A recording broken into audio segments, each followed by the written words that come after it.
This is the Collector Car Podcast, the home for the auto enthusiast. Join Greg Stanley as he applies over 25 years of insights and analytical experience to the collector car market. He will interview the experts and throw in some fun stuff as well. Hey, it's Greg Stanley. If you're listening to this podcast, you know I love everything automotive. This passion has expanded to include being a car specialist consultant for RM Sotheby's. So if you need assistance buying or consigning a collector car at any one of our online or live auctions, including Scottsdale, Amelia Island, or Monterey, you can reach one of our car specialists at rmsotheby's.com, or you can email me directly at gstanley@rmsotheby's.com. Metron Garage is a company designing unique garages, condos, and other structures specifically for the auto enthusiast. They've got 8 models to choose from, including 2-story options, which I think is super cool, all with a very modern look and feel to them. And they come in all sizes, and they're fully customizable. You can check out them today and start speccing your own ultimate garage at metrongarage.com, where you can request a catalog or talk to someone to learn more. So be sure to check it out. I just want to give a quick thanks to Euro Classics for sponsoring this episode. Euro Classics is all about collector cars, from servicing your new BMW M5 to prepping your Porsche for the racetrack to executing a total restoration on your favorite classic. They do it all from routine maintenance to performance upgrades to appraisals and everything in between. You can learn more about its owner, Dale Oaks, by listening to episode number 65 of this podcast. And you can find Euro Classics in the Kentucky, Ohio, Indiana service area and online at euroclassics.com. Classics, CLASSIX.com. Welcome to the Collector Car Podcast, and this is the championship. I can't say Super Bowl, but it's really what it is. It's the championship for the Collector Car Fantasy Football League, and I have some esteemed guests with me here. So first, I'd like to welcome Julie Gu-Scallen from Hagerty. Julie, how are you doing? Hi, I'm good, Greg. So happy to be back and to win. And to win. I love the attitude. We also have Brad Phillips. Now, Brad, remind us, it seems like every time you're on this, you're somewhere different. Where are you today? Well, I hope that you mean I'm in my basement, in my live stream studio. But yes, it is true. I am a new RM Sotheby's employee, and it's great to be here with everybody, my friends, talking cars, talking values. And Julie, I'm sorry, I'm a heartbreaker because I'm winning this thing. Oh, I don't know. It's not over till it's over, Brad. The Smack Talk starts early, that's for sure. Now, one of our esteemed guests is not here, Ramsey Potts, car specialist. He was unable to make it tonight, but we will review his results so we can find out how Ramsey stacked up in this incredible fantasy football league we have going on here. So first, I do want to review kind of the rules for those of you who may not have seen the first 2 rounds that we had. So basically, this is just like fantasy football, but instead of picking 11 players for your fantasy football team, we're picking 11 cars for your fantasy garage. Now, it's just not any cars. We have to pick certain categories like you would football positions. So, this is my brilliant mind at work. And somehow I came up with this. All right. So the different categories are Italian Stallions, American Muscle, Rising Sun, German cars, future collectibles, rear and mid-engine cars, super hyper and insane cars. All right, Truman Was Alive, so basically that's pre-1946, Nintendo Gen, under $30,000, and finally the 11th one is the Kardashian category. So what we've done, my personal favorite. That's your favorite, Julie, of course. Yeah. So what we've done is we picked 11 cars each. We have a couple bench cars that we could sub in if one of our cars is not performing well. And basically, we use Hagerty's valuation tools to get the baseline, and then we would get the update when Hagerty released their valuation tools. That was round 1. Then we had round 2, which I believe round 1, Julie, you were crushing it. You were absolutely crushing it. Round 2, Brad made a tremendous comeback, and he was crushing it. So well done, Brad, in round 2. And now it's time to see who is going to win the actual championship. Now, if you go back, you'll realize that Ramsey kind of had a misunderstanding of the rules. There was a $1 million budget. He thought he could bankroll half of that. So he's not exactly in the running, but he could surprise us.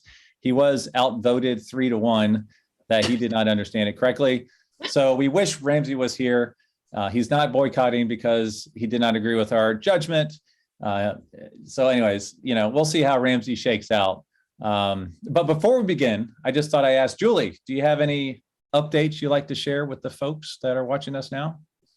Yeah, it's great to see everybody. I think we're in the midst of winter and all feeling it a little bit, except for, I guess, the West Coast people. But I'm excited because in a few weeks, we will be headed down to Amelia Island and to participate in the Amelia, which is now part of the Hagerty family of events.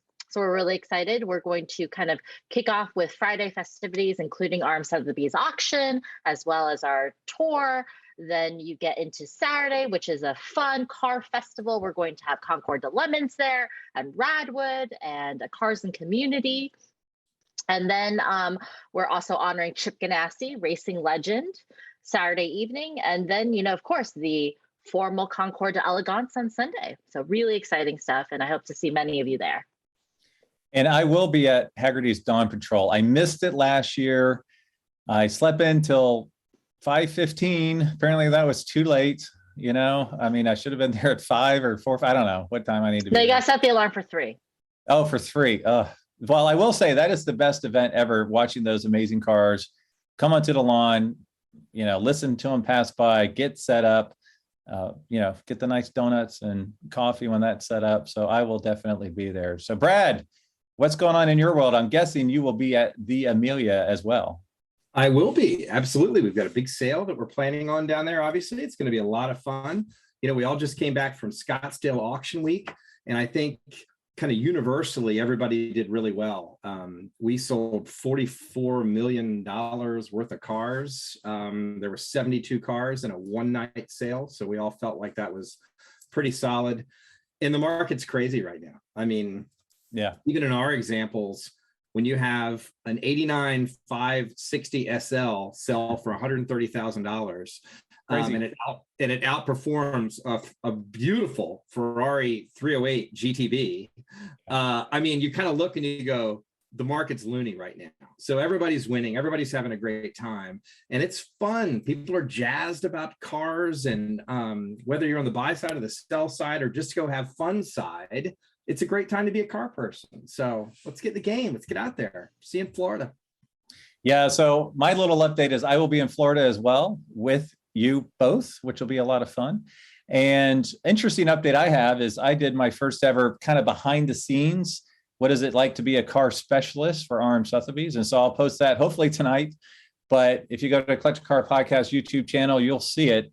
And it's my first attempt to kind of show some of that craziness that happened in Arizona. And it goes to one of your cars, Brad. I actually test drove my very first ISO Grifo 7-liter car, and I had that on video as well as a Porsche 959, which was pretty cool, and a Ferrari 512 M. So fun stuff. And Julie, hopefully I can get you on camera there at the Amelia at some point.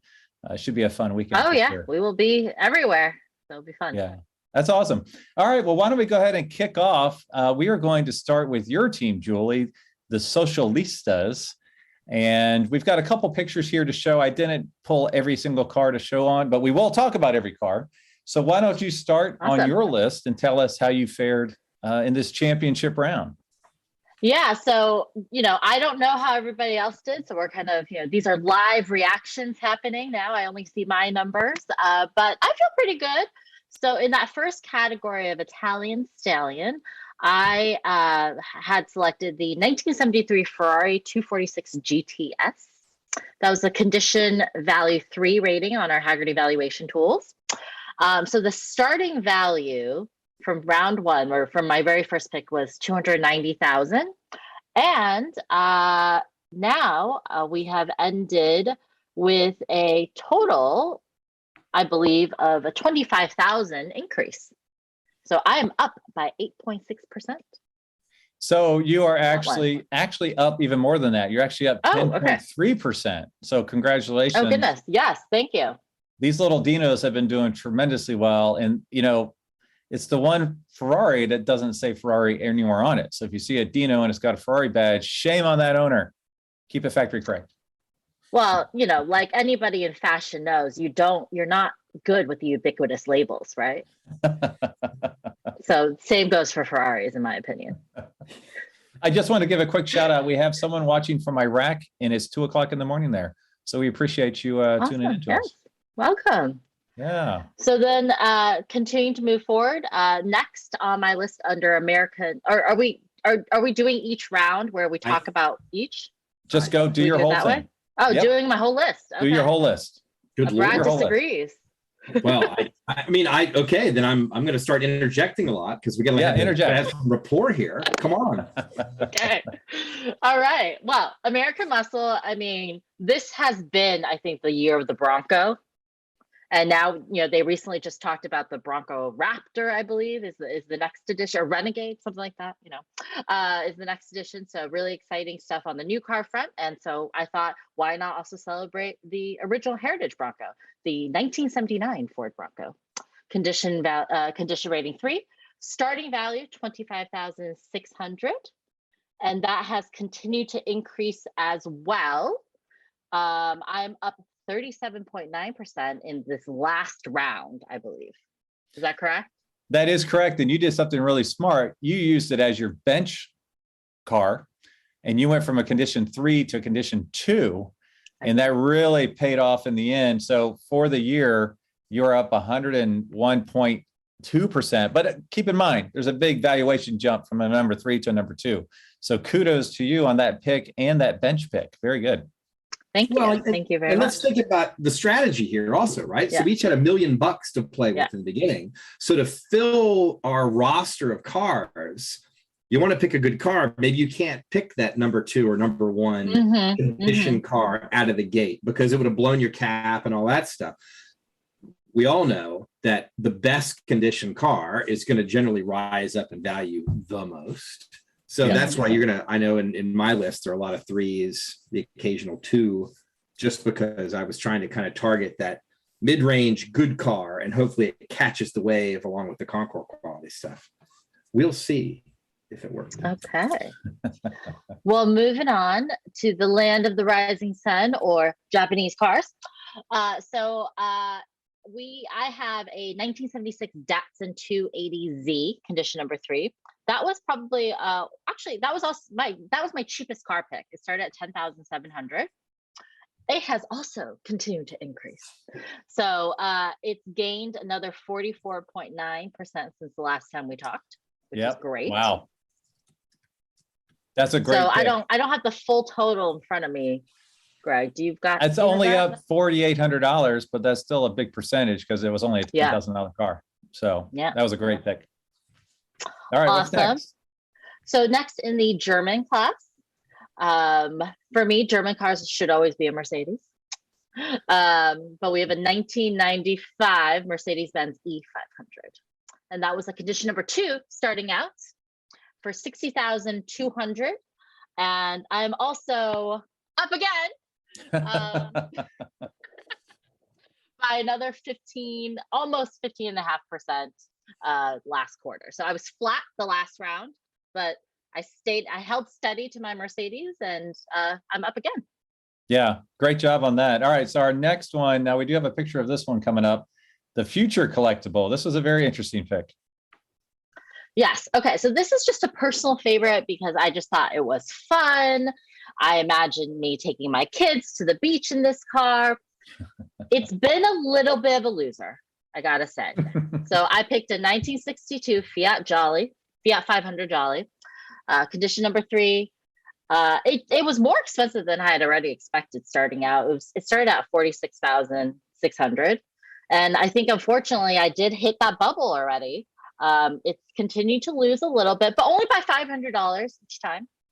So that's one of my ones that's a little bit down, just by a percentage point. So that would have been a past collectible. Yes. Yeah, it's a present collectible. But there we go. Present. There's still, there's still fun, cute cars. I would still totally buy one just for the enthusiast factor of it. What do you think of those wicker seats, Brad? Would they go with your khaki pants? Oh my God. Wet bathing suit and a jolly wicker. I can only imagine a more painful post-beach experience. Sunbeam thighs. So itchy. Brad, it's not about function. Okay, we're doing it for the gram. The gram. I had someone ask me if I'd been hacked because I started another Instagram account that I've never used. Thanks to you. Yeah, it's great. Maybe I'll try. You're welcome. You're welcome. All right, your next one is the rear mid-engine car. What'd you pick for that? Oh, this is one of my favorites. Yeah, it's such a cute car. A 1985 Lamborghini Jalpa. I don't know if I call that cute. It's That's not a Yelp. That's not a Yelpa though. The photo that was a straight up Countach. Yeah, that's the one after. She's in Lamborghini land today. Yeah, I think they're fun. So it started condition number 3, started at 62,000. It's steadily gone up, 8,000 overall from start to finish. So also up by, what is that, about 8 or 9% total? Yeah, great So, pick. And those steady things are gains. gorgeous. We had one at Auburn that sold above high estimate, and I always thought those were such pretty undervalued, really cool exotic cars. So speaking of cool Italian exotic cars, what do you have for the super hyper insane category? So if you're going to do that, you got to go with another Lambo, right? So this is a 1982 Countach LP 400S. Obviously, Countaches are having a moment right now. Our Hagerty Drivers Foundation just inducted one as well to the HVA Historic Register. So really exciting there. The one from Cannonball Run specifically. So this number 3. This was my most expensive pick of the full list. It started at 355. Yeah, 355. Geez.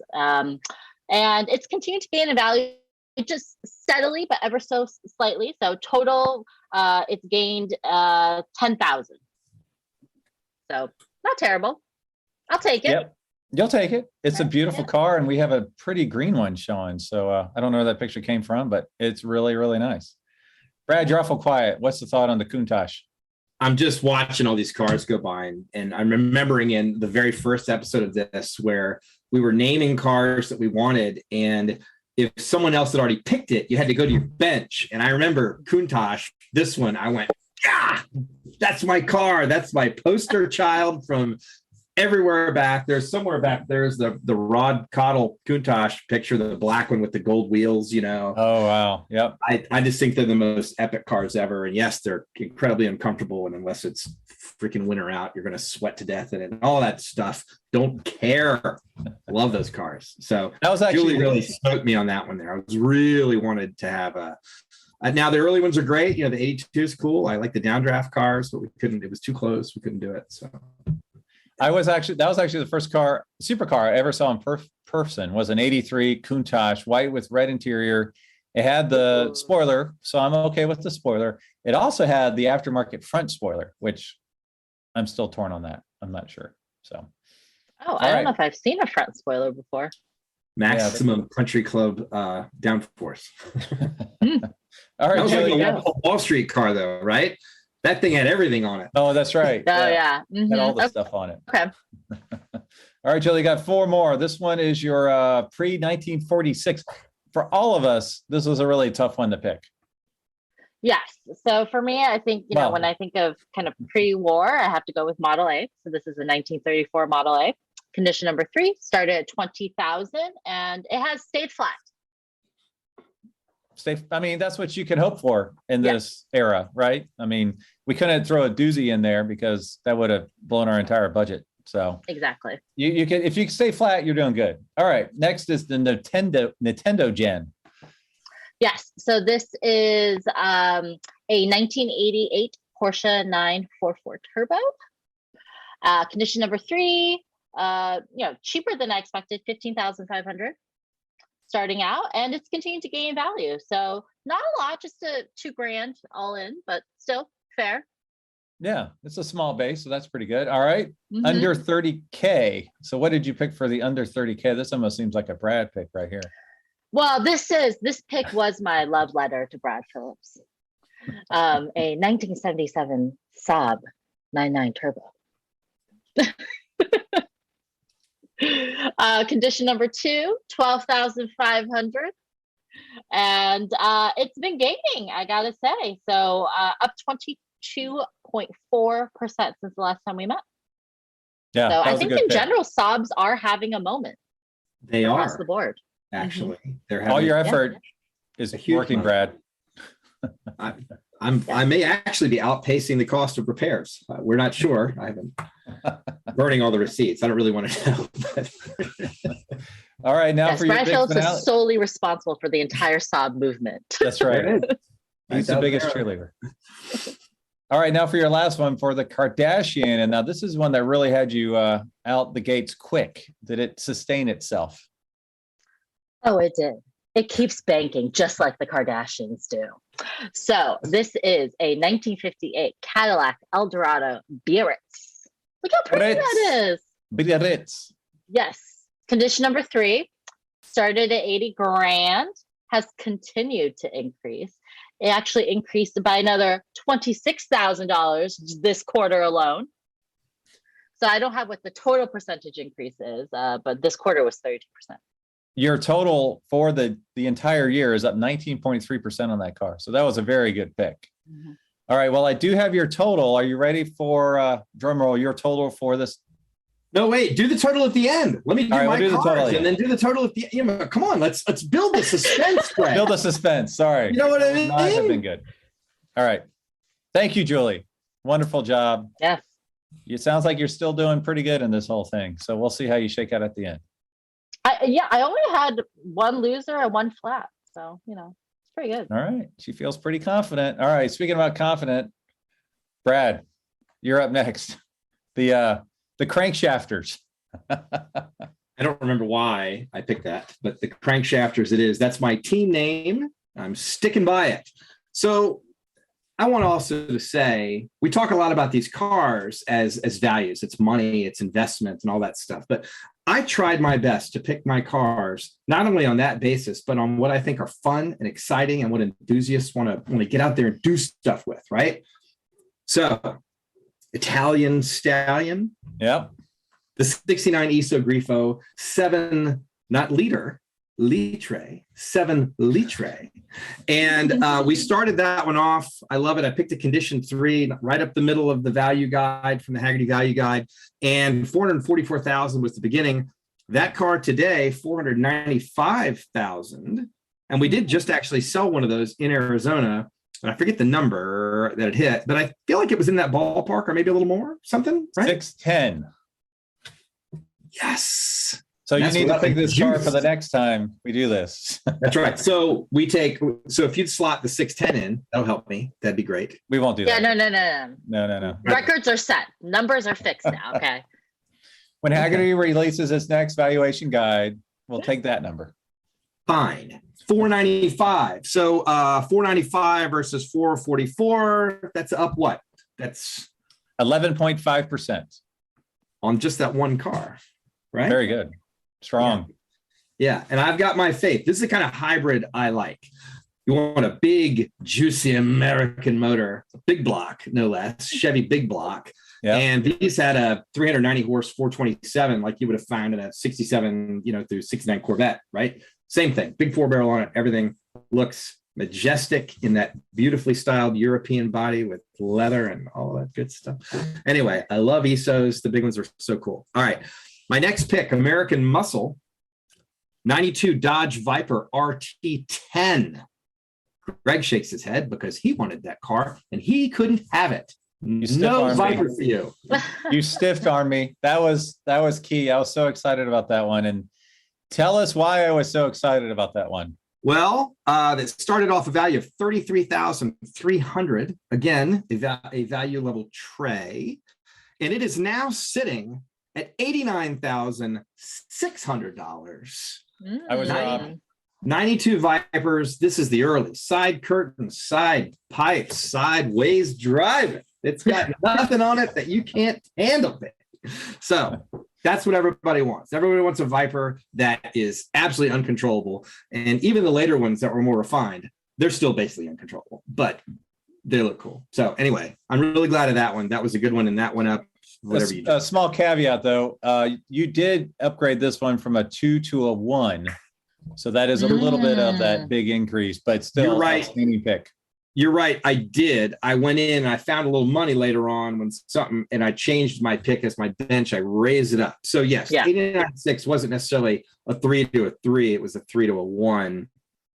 Still outstanding pick. Still, thank you. Thank you both. Thank you both.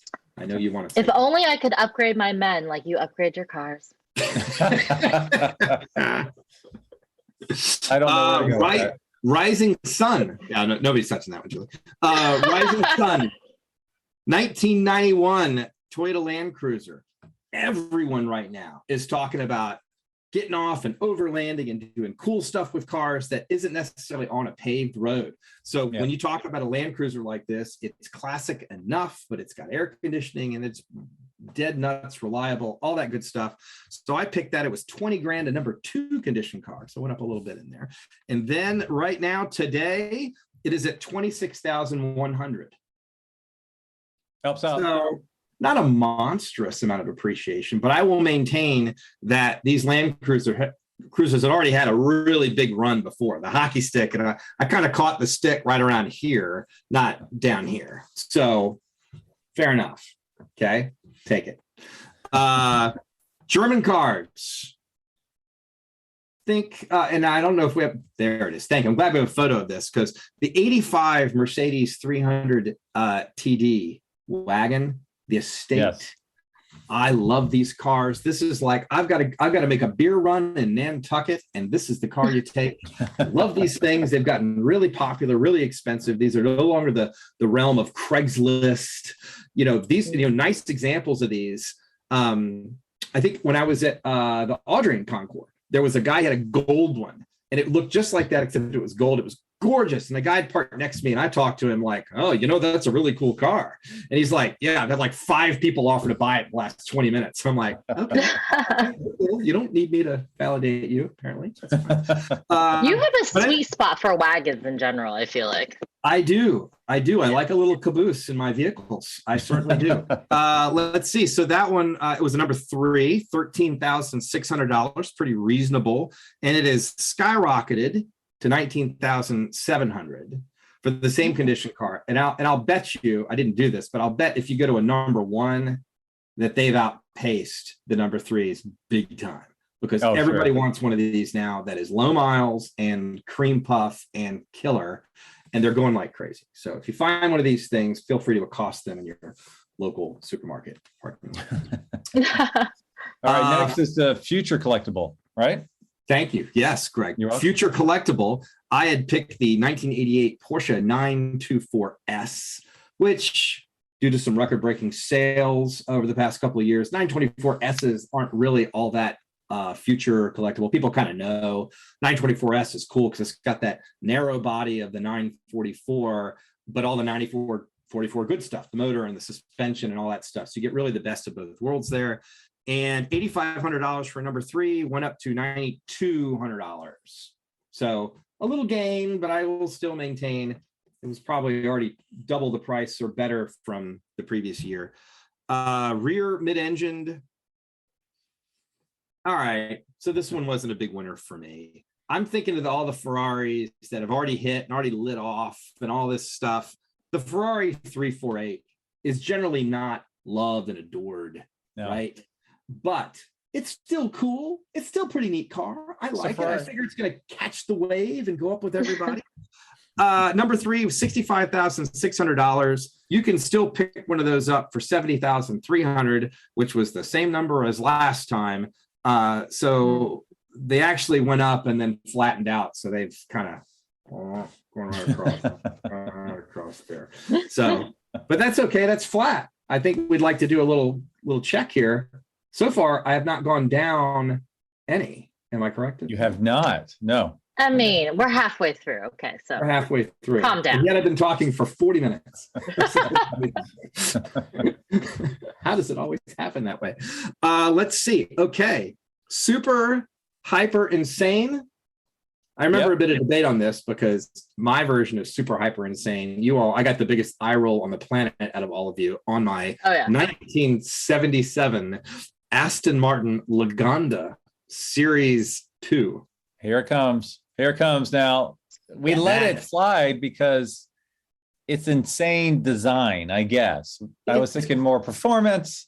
You argued it was more about the insanity of what this thing actually turned out to be. I'm personally a fan of it visually.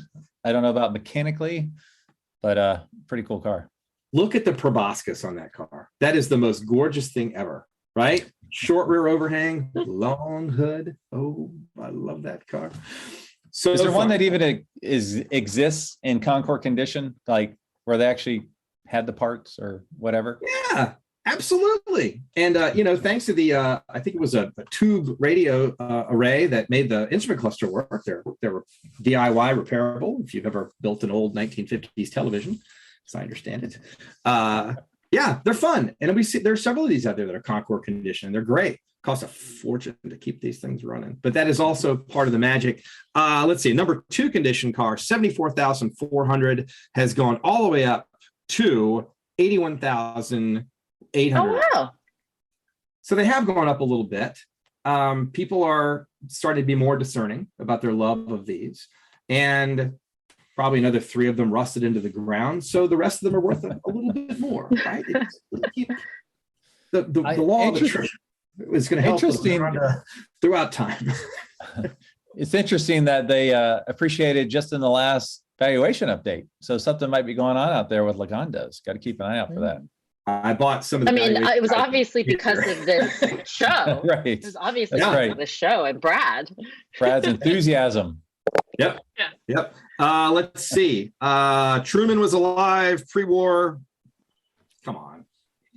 45 Willys Jeep CJ2A. Your iconic World War II battle-hardened machine. $27,400 would got you a number 1 condition, and it's up at 29,000. So flat from my last reporting, but up slightly from the very beginning. And I think, again, they're very collectible. They've gone up a whole bunch, and they're just kind of chilling out around there. So that's okay. Again, I'll take flat. Nothing's gone down. Nintendo Gen. I gotta say I was a little disappointed here because Nintendo Gen, 90s, I picked a 95 BMW 850 CSI, V12, 6-speed manual, gorgeous cars. Love these cars. And I came out of the gate with a number 1 condition for $208,000, and I knew they were on the run. I'd been to enough shows where people were having them and people were starting to fall all over themselves for these cars. Well, I kind of thought they'd be $500,000. I mean, I really thought a number 1 condition car was going to double in value, and it hasn't yet, might still, but I'm now sitting at $220,000. They've just kind of ticked up just a little bit over the past year, and I've got it at 220.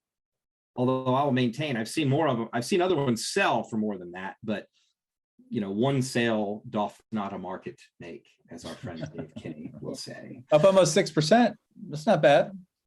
Well, I think that's also part of the strategy is, if you start off at number 1, you start off too high, you don't have as much of a ceiling to go, right? So. Sure, but I will maintain that the best condition cars of this are the ones you want, and I don't know.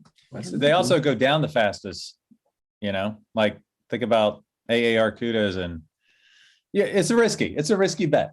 So, well, there's a fashion to car collecting. It's not always about what was the best built or the fastest or production numbers. Sometimes people just like stuff because, those people are talking about it. I gotta get one of those, and then it goes up.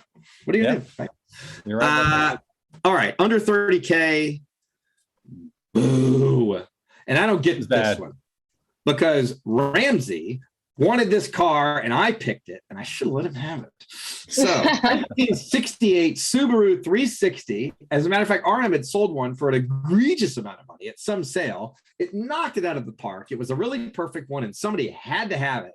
And I thought that meant they were going somewhere. This was going to be our new Fiat Jolly. It was going to go crazy. Well, number 3 condition car, 29,800. Somehow today you can buy the same condition car for 23,800, according to the Hagerty price guide. So I feel it's a misprint, and I will probably file an injunction of sorts. You're gonna throw a flag on the flag? Is that what I do? Is an injunction the right word? Throw a flag. So this is a loser. It's a loser, Julie. Yeah. Okay. $6,000. 20%. All Julie heard was loser. Yeah. $6,000. Yeah.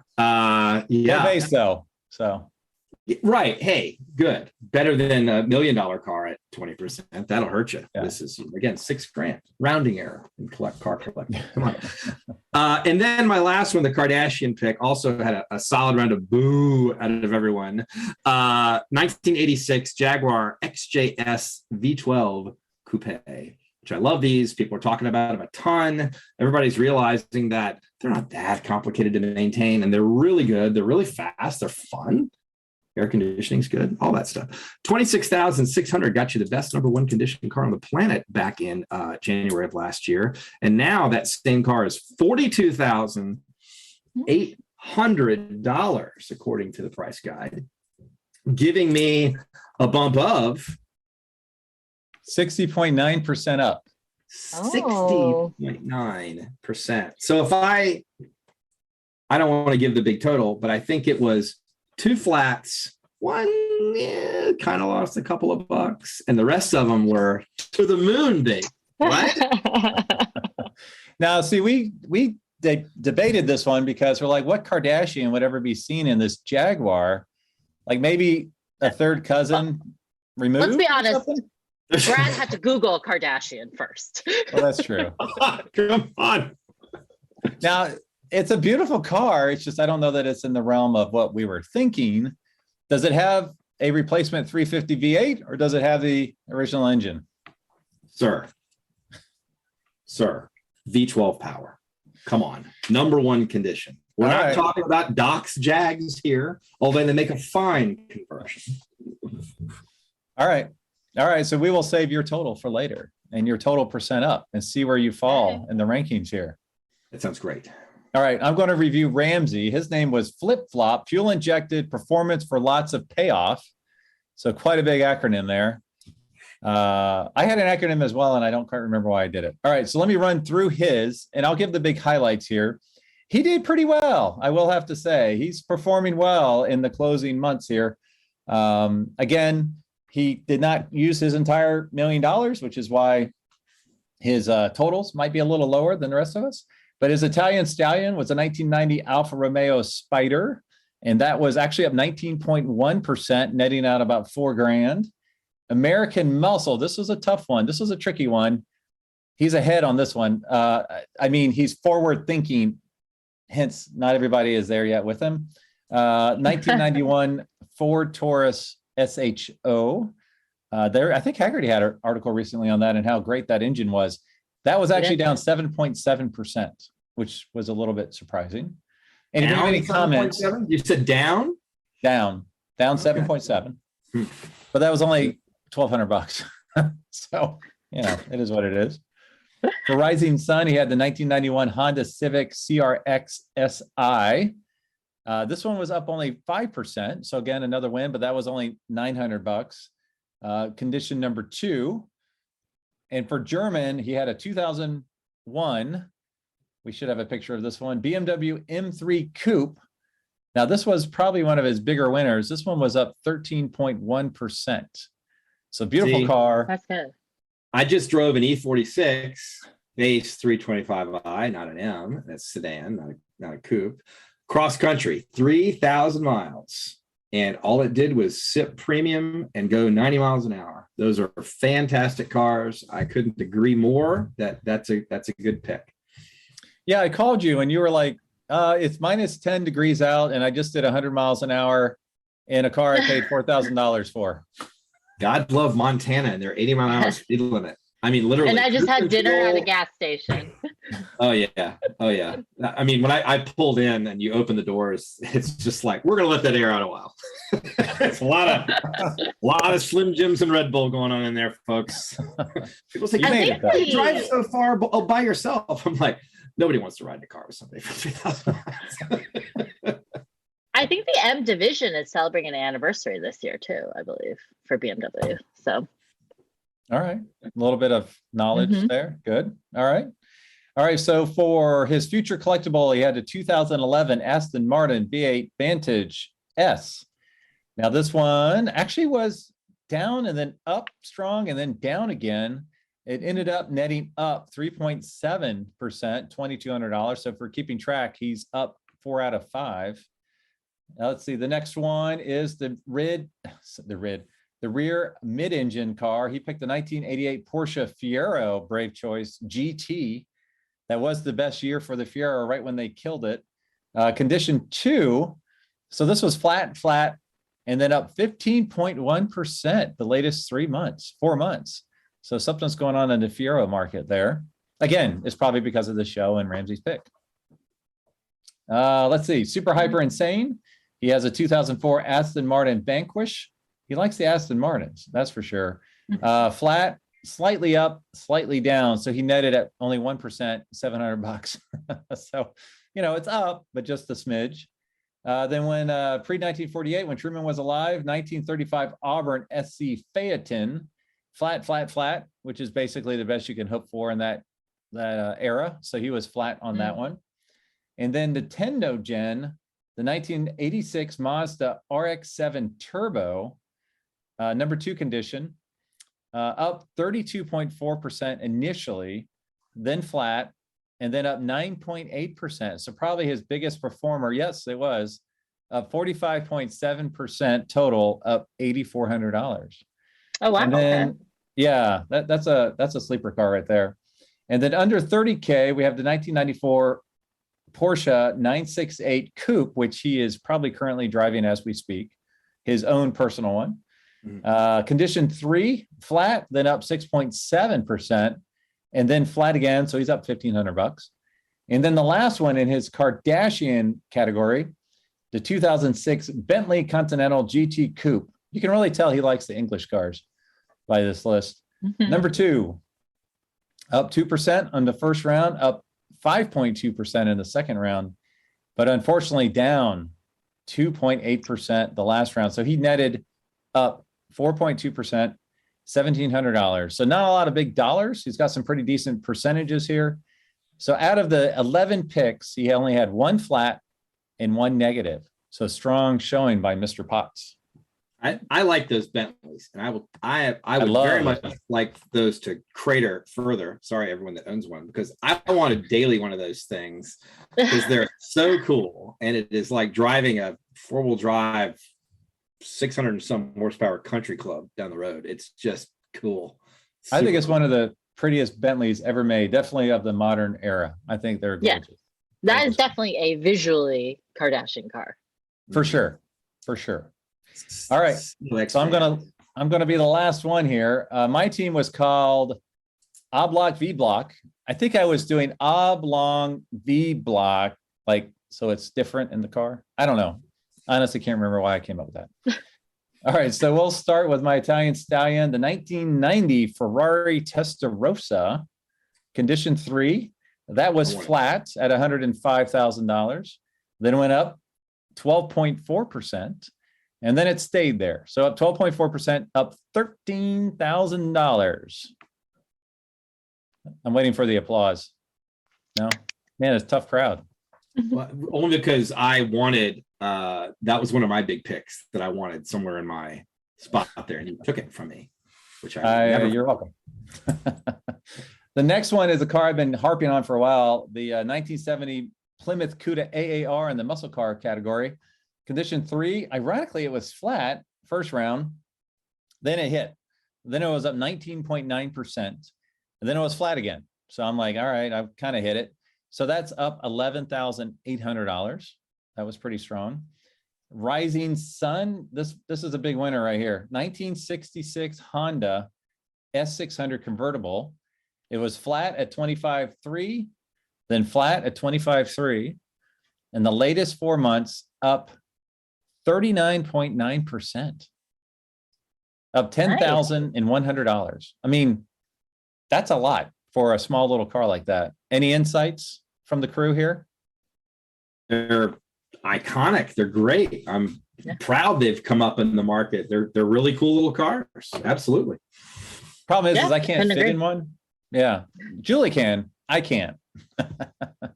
Julie, that's a car actually I could see you driving and having a ball in. Right? Oh, I could totally do that. Yeah. It's a great size car. You'd be just, whipping around the shops, in Greenwich. I could buy 2.5 of those with my Fiat Jolly money. So. Ooh, Fiat Jolly. Oh, she's throwing that stuff around. Yeah, I sat in one at Elkhart, our sale at Elkhart last year, and boy, I had a hard time getting out of it. Thankfully, no one had to help me. All right, so for my German car, I picked the 1972 Porsche 911S, condition 3, 122. Ironically, that was flat all 3 rounds, so no growth on the 911S. That surprised me. They'd had a lot of growth already. They really have. Yeah, they have. My future collectible, I picked the 1996 Corvette Grand Sport convertible, ideally one of the 50 with red seats. Condition 3, 27.5. First round, it was up a little bit. Second round, it was flat. And third round, it was down just a hair. So I netted out at up 1.8%, $500. Not much. Rear mid engine, I picked the 1956 VW Carmen Ghia, condition 3. This one again surprised me. It was out of the gate quick, up 7.6%. Then it was down 6.6, and now it's flat. So I shook out another 1% at $300. So that was interesting. I thought those would kind of follow the Porsche trend line a little bit longer than they did. And then for Super Hyper Insane, this is the one that kind of rang the bell, the 2006 and the cover art for our live stream event here. 2006 Ford GT, not the base edition, which isn't up that much, but the Heritage Edition. I could only afford number 3 at $310,000. It was flat, and then up 38.7%, 120 grand up. Y'all look shocked. It's epic. I love it. Yeah. It's great. All right. You know, they pronounced it Heritage, just so you know. I don't know, a lot of people don't know. Hey, Do they also say Heritage. Target? Brad? You know, you seem to have made a whole thing about insulting my general look and where I shop, Julie. So You should go to that fancy place. I love the way my lights in my office are now highlighting the thinning hair. I mean, I think this halo effect is really working for me, isn't it? All right, let's move on with that. The pre-Truman was a 1942 Lincoln Zephyr convertible. And like all of us, I think Brad was a big winner on this one. Everything, I was flat the whole way. And you grew your Jeep a little bit, right, Brad? A little bit. And I wanted a Zephyr. I was angry. I wrote you letters. You sent me mean emojis. Zephyrs are super cool. And I still maintain that as a pre-war car, people are going to really start to get on board with those. That styling and that little V12 and all that stuff. It's an icon. It's a really cool car. I love it. Yeah, they're totally underappreciated right now. That's for sure. Yep. All right, 2 more to go. My under 30,000 was the 2000 Audi TT Quattro. Is that how you say Quattro, Brad? Yes. Condition I didn't have one. one heat up there. I apologize. 23.5, condition 1. It went up 6%. It went up 7.7%. Then it went up 7.1%. Oh. So a little winner for me, up 22.8%. And then the Kardashian, I picked something that could hold the whole family, just about. The 1968 Mercedes-Benz 600 Pullman, condition 2. This was my big winner early. It went up 8.9%. Then it went up 19.6%. And since then it's been flat. So that's up 23.5%. So I had, for review of the 11, I had all were up, no down, and 2 flat. So All right. Yeah, thank you. Nicely done. Nicely done. Yeah. Thank you. All right. Any more comments before we do the big reveal? I'd just like to thank everyone for playing, and I apologize for the information you are surely going to hear next. And I hope that you're not too disappointed in your picks. Where they ended. Tell you what I'll do. Now brace myself for being slapped in the face. I'll do number 4, number 3, then number 1. Because if we know number 2, we'll know number 1. Well, then we'll do number 1, and then we'll talk about number 2. How's that? All right. All right. So this is Here we go. the runner up, right? Is this what we're saying? Yes, we're going to do number Okay. 4 first. Who finished? Okay. Fortunately, last. All right. In last place. Strong showing though, up 5.3%. Had 9 of the 11 up one down, and one flat, Mr. Ramsey Potts. Thanks for playing, Ramsey. Now, to be fair, he did not use his entire budget, which definitely handicapped him for the rest of the show. Right. So he thought he could keep the change that was not in the rules. he thought he could keep the change, and that was not in rules. All right, let me make sure I get this right. I don't want to mess this up on live streaming here. Number 3, this is a shocker. This is a shocker. Of 10.3%. Julie. Julie, who started off in first place after our first round. She was crushing it. I know. Totally crushing us. A couple of those picks just kind of stalled. Should have maybe switched them out, but good showing. It's okay. It's all right. It's all right. Julie We learn it. and we grow stronger. with her convictions. Okay. Proud of you. It's good. Thank you. Thank you. 10%, 10 point what percent up?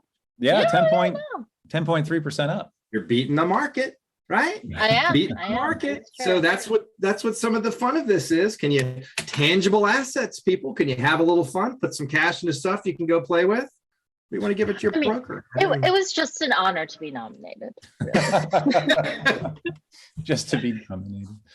All right. You ready for the big winner, the grand poobah? It's between you and me, Brad. Wait. Oh yeah, because this is number 2. This is number 2 that you're gonna. Well, do we want to do 2 or do we want to do 1? No, you want to do the one. Yeah. I want to do the 1, right? Yeah, you want to do the one. It's like The Voice. You don't announce Yeah. number 2. You Yeah, announce yeah, number yeah. 1. Yeah. Okay. And then you go straight to the loser and see their loser reaction. That's right. All right. So number 1, excuse me, up 23.5%, which equates, if we did this for reals, equates to $232,000 up in 1 year. You could buy a house with that. The winner of the Collector Car Fantasy Football first ever edition, this feels really weird, is me. Congratulations, Greg. Thank you. Boo! Boo! That was a surprise because I was like in How much laugh. did you win by? How much did you win by? Okay, so to really pour was- salt into the wound. Didn't you get my check? I don't understand what's happening here. it's all to the Ford Heritage. How'd you say it? Heritage. Heritage.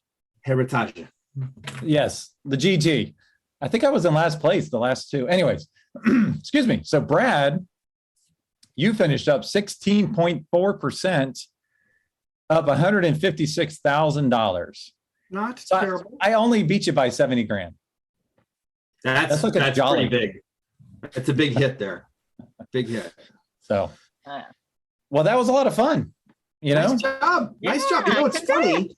I think in 4 rounds, we were each in the lead a round. That's Yes. true. Yeah. We Yep. each got a win, you know? Yeah. I mean, Wow. Ramsey was always a loser, but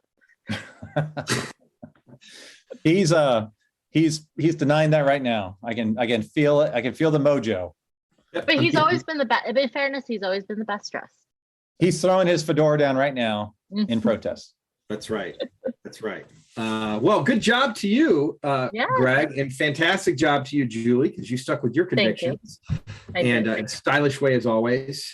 That's right. And there's me, always the bridesmaid. Again, you know, what are you gonna do? What are I you need to gonna do? use this as an argument to go spend like 500 grand in cars as investments. Yes. Market Right. research. Market research. I like that. Mhm. That's great. Do you know how many Saab 9000s you can get for $500,000? And they'll be worth $400,000. Basically, all of them. You could get all of them. That's right. All that are left. Well, thank you fun. all for joining us. For those of you who are watching, be sure to check us out. If you're going to Amelia, reach out to each of us because all of us will be there.